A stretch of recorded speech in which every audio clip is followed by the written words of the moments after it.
Hello, my friends, hello, and welcome once again to Stately Vaughan Manor, where Roger and I have returned for my weekly reading report. It's time for my weekly reading report, that fantastic program where I talk about all the stuff that I read last week. And I read some stuff, Roger. I read a double dose of Weird Tales. I read 2 issues of Weird Tales last week. Excuse Rhonda shaking over there. I read 2 issues of Weird Tales, and they were both really good. So I read the October 1933 issue of Weird Tales. I have all of these issues electronically. I have every issue of Weird Tales.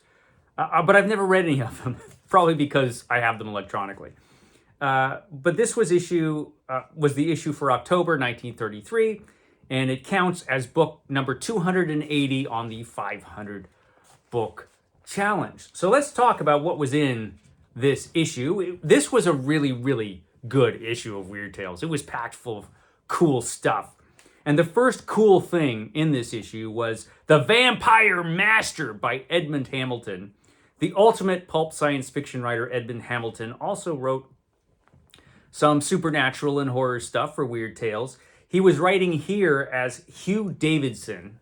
He's pretending to be Hugh Davidson when he was writing The Vampire Master. And this is part 1. I think this is going to end up being 3 or 4 parts. But this is part 1 of the story. And he does his level best to rip off everything from Dracula that he possibly can. And yeah, he does a good job of that, ripping off Dracula. But he also he throws in some of his own peculiar stuff. This is not as well written as Dracula, but it is entertaining. This is an entertaining pulp vampire story. So I enjoyed the first part here by Edmund Hamilton. There's nothing really new or original in part 1, but it was fun. So yeah, The Vampire Master by Edmund Hamilton. And then we get to The Mansion of Unholy Magic. It's the Mansion of Unholy Magic. This is by Seabury Quinn. This is a Jules de Grandin story. I just talked about Jules de Grandin the other day. And here is a Jules de Grandin story with a scandalous illustration there. This was fun. Another fun Jules de Grandin story. It was no literary masterpiece, of course, but I liked it. It was a good de Grandin story. So there was that, The Mansion of Unholy Magic. That was followed by The Pool of the Black One by Robert E. Howard, the greatest pulp writer of all time.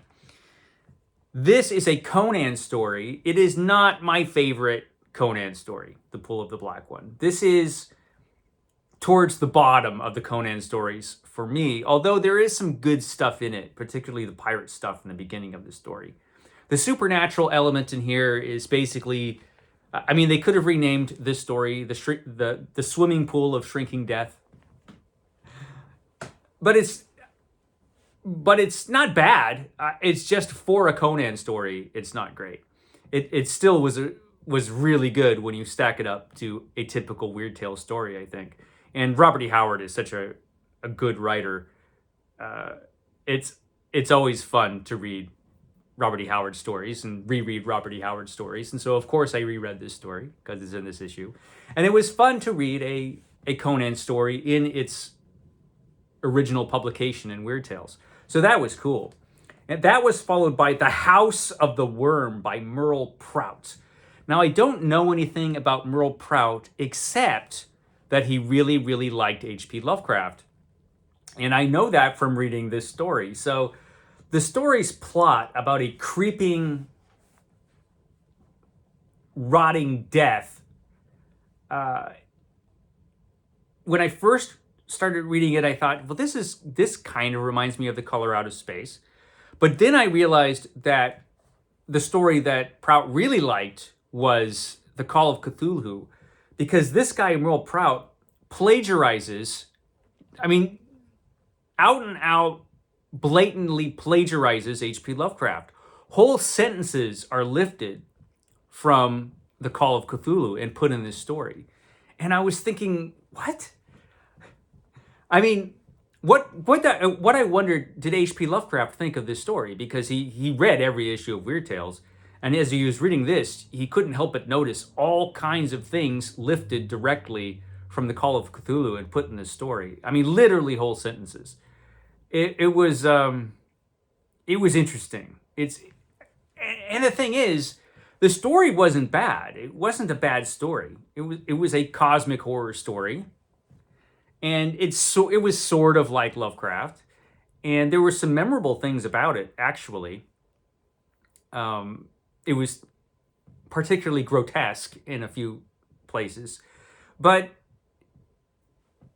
it was marred, of course, by the blatant plagiarism. So there was that. Odd.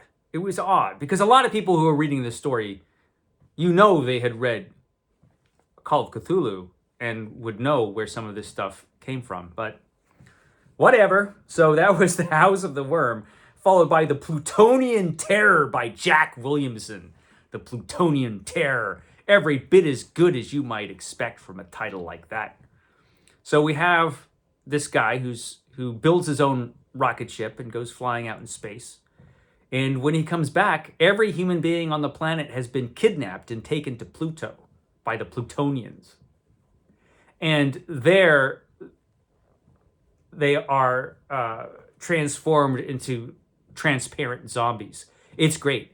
And our hero has to go rescue them. There are some really ridiculous things in this story. But I like Jack Williamson a lot.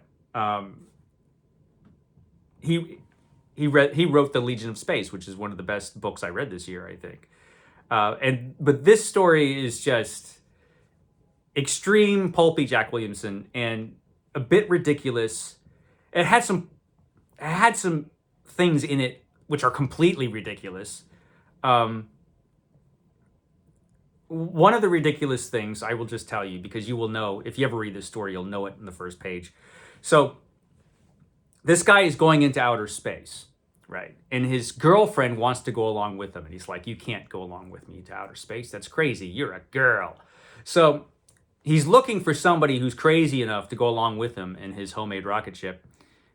And he finds a guy who's a scientist, but he's had some sort of terrible accident. So he's covered in bandages, right? And his voice has been altered by his accident. And he's a little guy. But he's the only guy that he could find to travel with him in this adventure. So he goes, okay, you can come along with me. Now, clearly, this is his girlfriend disguised in bandages, disguising her voice. This becomes apparent like right away. But he's so dumb, he never figures it out during the entire voyage. It has stuff like that in it. But it's fun, and it has transparent zombies on Pluto, and a ghastly alien, which is just horrific. It has a really horrific alien on Pluto. So you have to read this story.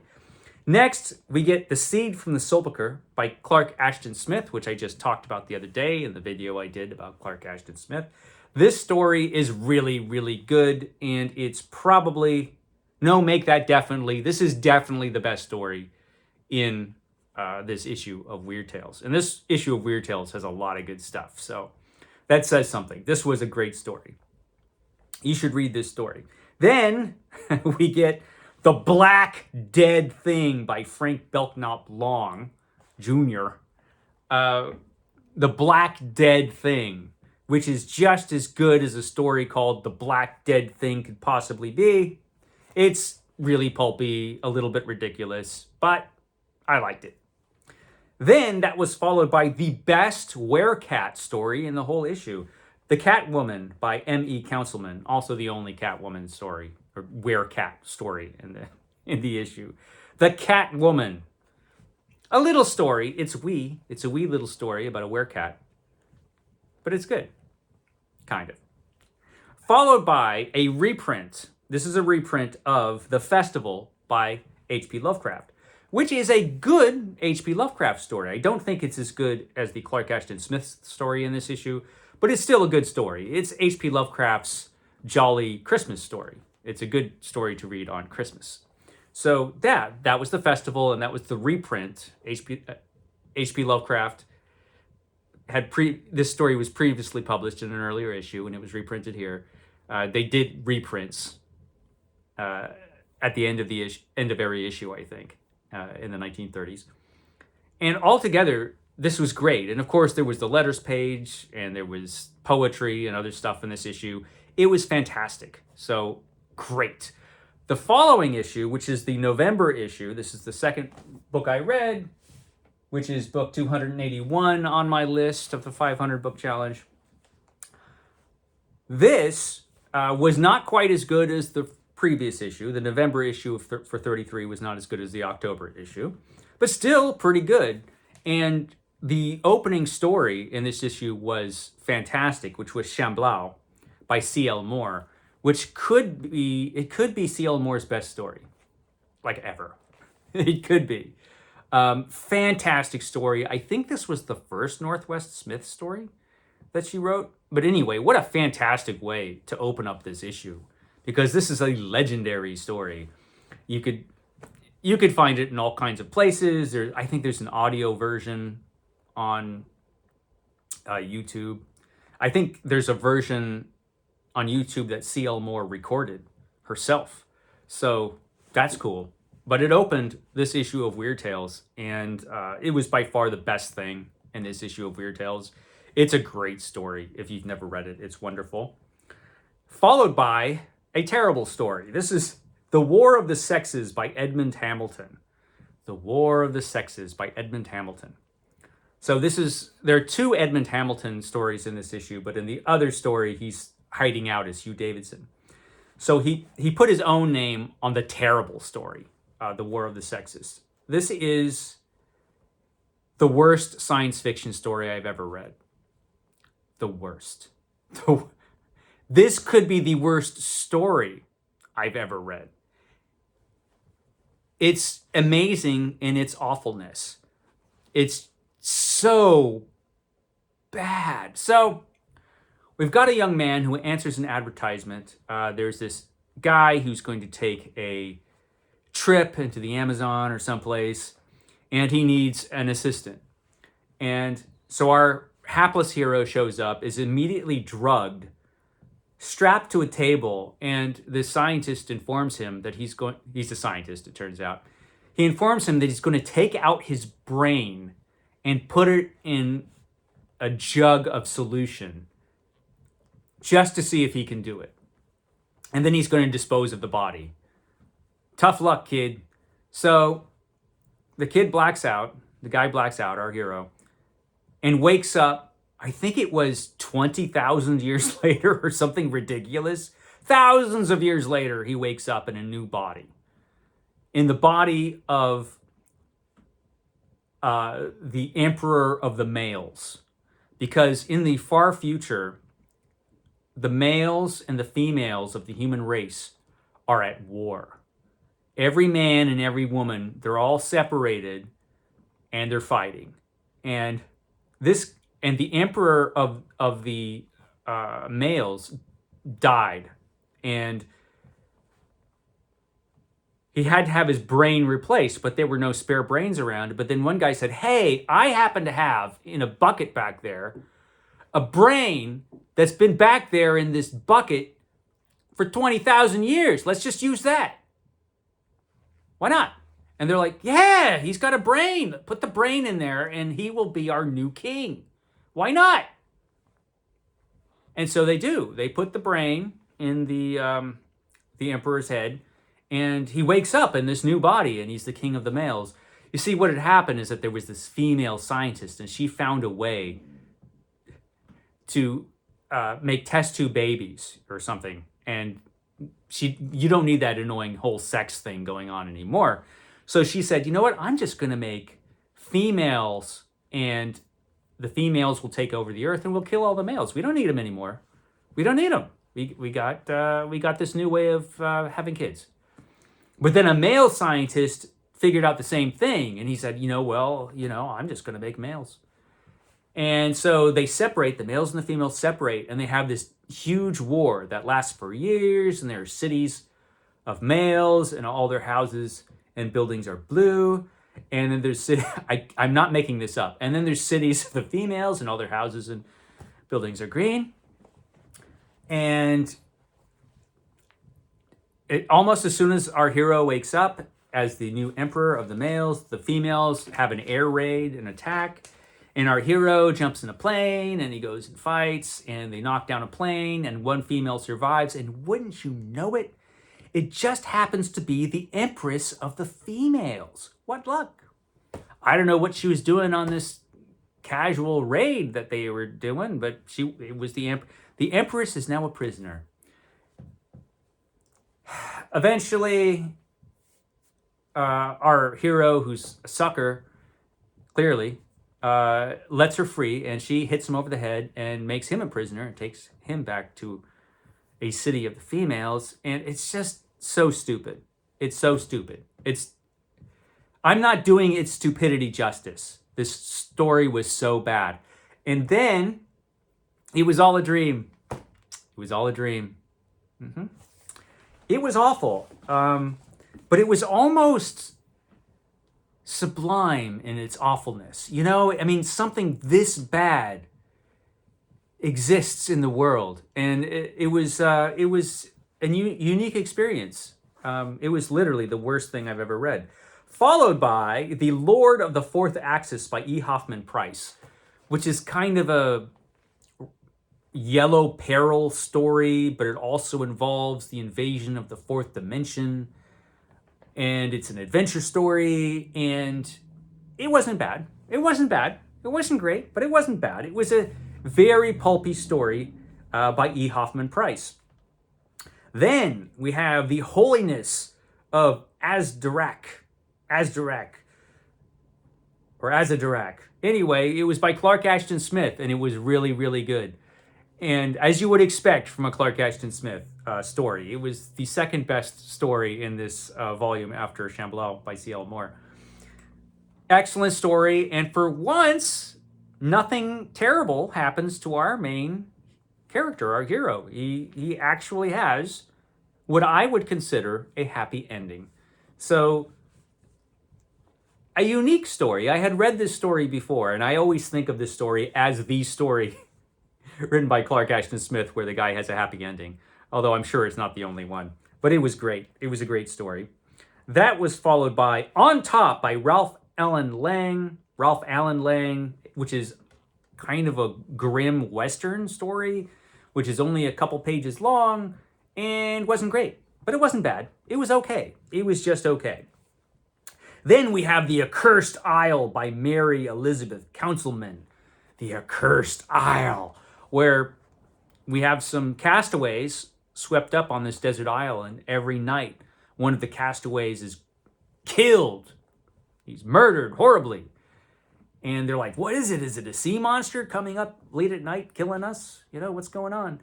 And they have like a lookout every night, but the lookout is always killed. You think they would have more than one. But yeah, they can't figure it out. Every night somebody dies, and finally there's just two people left. And it's a grisly story.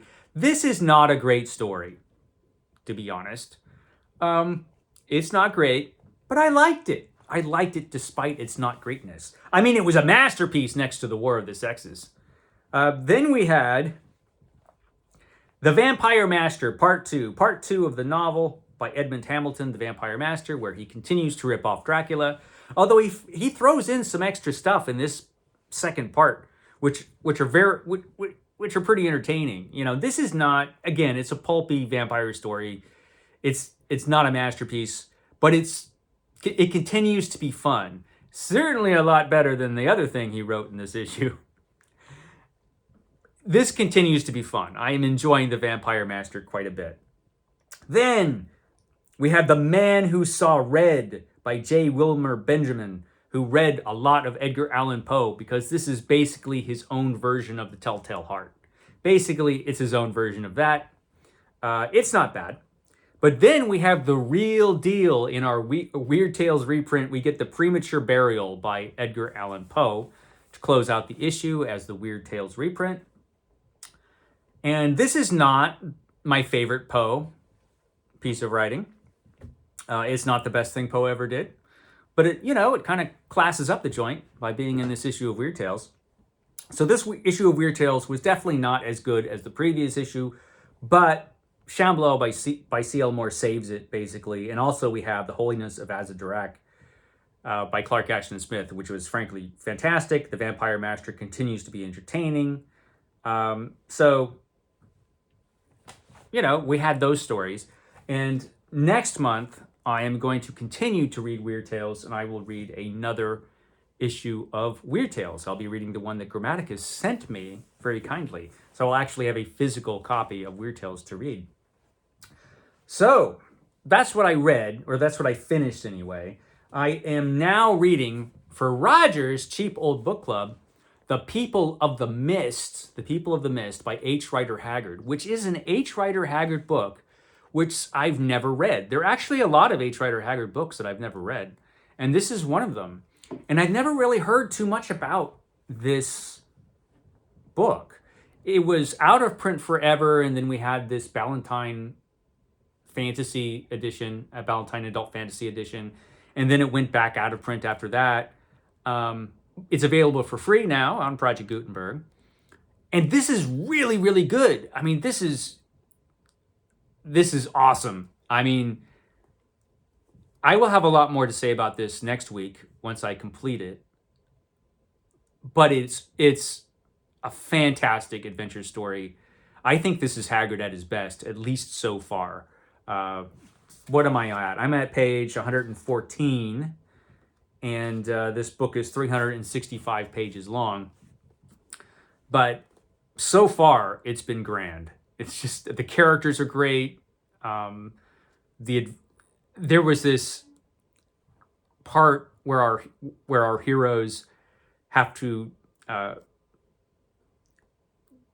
break a young woman out of a slave camp and free a bunch of slaves, and it was amazing. It was just an amazing piece of action writing. Fantastic. So I will be talking more about The People of the Mist next week. It is this month's pick for Roger's Cheap Old Book Club. You could join us. You could pick it up for free at Project Gutenberg and probably other places, and definitely worth a read. It is so good so far. And then, if I finish that, hopefully, next week, I still have a Doc Savage adventure to read. I have the Sargasso Ogre, which that was the original cover for the Sargasso Ogre. I have that to read for my Doc Savage novel this month. And that should only take like a day or two to read. So I have that. Realistically, this might be pushing into September, which means my Sumerian September reading will get started a little late. I should have a video up later this week talking about everything that I'm going to attempt to read in September. It should be a good month, Sumerian September this year, just with the Robert E. Howard stuff I'm going to read and some other stuff that I want to read. Yeah, there's some stuff I'm really looking forward to. This isn't everything, though. I did read some other stuff this week. I read The Fantastic Four. I'm on volume 20 in the Epic Collections. So I'm reading every issue of The Fantastic Four from the first run of The Fantastic Four, which ran from 1961 until 1996 when it was canceled and brought back. And so we are moving into the 90s here. Right now I'm reading comics from 1989. I just went through the worst run of the Fantastic Four that it's had up to this point. But now we're back to greatness because Walter Simonson has taken over the book. And to make that even more awesome, we get some Walter Simonson Thor, because I didn't realize it, but Thor guest stars in some of these issues of the Fantastic Four, because I guess Walter Simonson just missed drawing Thor. So he puts them in these issues of the Fantastic Four. This is the last issue that I read, which was issue 338.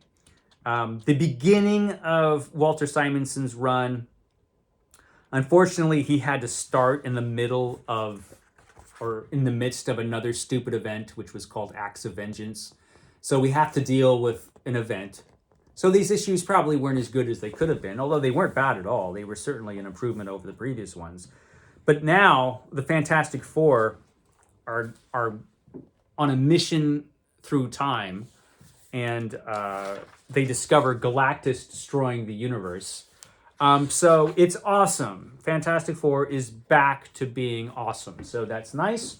I also have time this week to revisit Dracula. I put this down a few weeks ago, Tomb of Dracula, and I picked it back up. And I picked it back up at a really good issue. So this is all in black and white because it's the essential edition. But I read issue number 13. So this is a cool issue because it actually, I think this is the first time we ever deal with the origin of Blade. Blade the Vampire Slayer, who showed up, who originated in the Tomb of Dracula comic book. And we didn't know his origins up to this point, but now we have his origin story. So that is cool. And actually, in this issue, he actually kills Dracula. But don't worry, Dracula doesn't stay dead, because in issue number 14, he's brought back to life by some idiots. And as the cover states, this guy's shouting, "You're doomed, Dracula. We brought you back to life only so that we could kill you again." Well, why would you? It's actually a pretty good story. These issues are fantastic. I love Tomb of Dracula. And so, yeah, I'm going to attempt to continue Tomb of Dracula because I enjoy it so much. But I am also reading Superman every day. I'm reading Superman every day, and I'm reading him out of the Golden Age Superman Omnibus Volume 3, which I'm coming to the end of, actually. And, you know, we had the great story with Superwoman, where Lois Lane becomes Superwoman, which I've read before, and it's one of the best stories. But then we had Action Comics 61, and then I just started reading Superman issue 22, where Adolf Hitler gets a visit from the Squiffles. And the Squiffles are these like little elf gremlin type critters. And they say, okay, we're going to do you a favor, Hitler, and we're going to sabotage American planes. But then afterwards, you have to do us a favor. And he says, yeah, go sabotage those American planes, says Hitler. So they do. And Superman has to try to figure out what's going on. And so he gets in the battle with the Squiffles, you know. But he says, these Squiffles, there's too many of them. I need help. So he gets help from gremlins. Yes, gremlins in World War II apparently really only attacked German planes because gremlins were on the side of the Allies, apparently. But the gremlins battle the Squiffles along with Superman and defeat them. But the main Squiffle still demands payment from Adolf Hitler. And what he does is he jumps inside Adolf's body.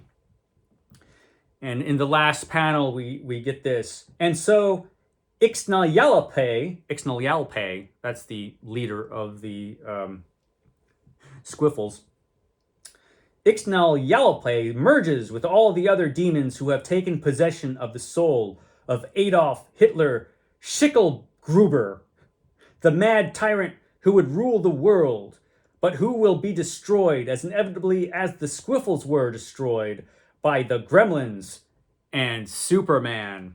So this was an interesting Superman story full of Squiffles and Adolf Hitler being possessed by Squiffles. It was interesting. It was an interesting story. So that continues to be awesome. I guess I've yammered on long enough. I will shut up now. I will catch you next time.